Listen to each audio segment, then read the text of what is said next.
ధర్మవీరుడా మేల్కో. ధర్మమంటే మౌనంగా పడి ఉండడం కాదు, అధర్మాన్ని అణిచివేసే అగ్నిధార. చేతులు కట్టుకొని కూర్చోవడం కాదు, అన్యాయంపై ఎక్కుపెట్టిన శివాజీ కత్తివి నువ్వు. నీ ధర్మం కోసం నువ్వు నిలబడకపోతే నీ ఉనికికి అర్థమేముంది? పిరికివాడికి ధర్మం గురించి మాట్లాడే అర్హత లేదు. ధర్మం కేవలం వీరుల సొంతం. జాతి కోసం, నీతి కోసం ప్రాణాలు ఇవ్వడం మానవ ధర్మం. నీ నరాల్లో ప్రవహిస్తున్నది సనాతన రక్తం.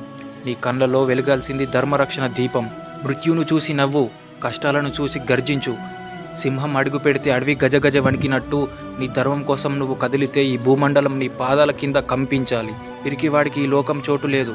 వంగి వంగి దండాలు పెట్టడం కాదు, తలెత్తి నిలబడి సత్యాన్ని చాటడం నేర్చుకో.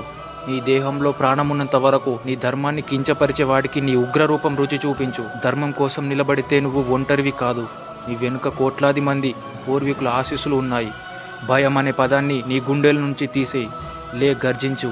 నీ కండ్లలో నిప్పులు కురిపించు. నీ చేతులతో ధర్మాన్ని కాపాడు. నువ్వు అడుగు వేస్తే చరిత్ర పులికించాలి.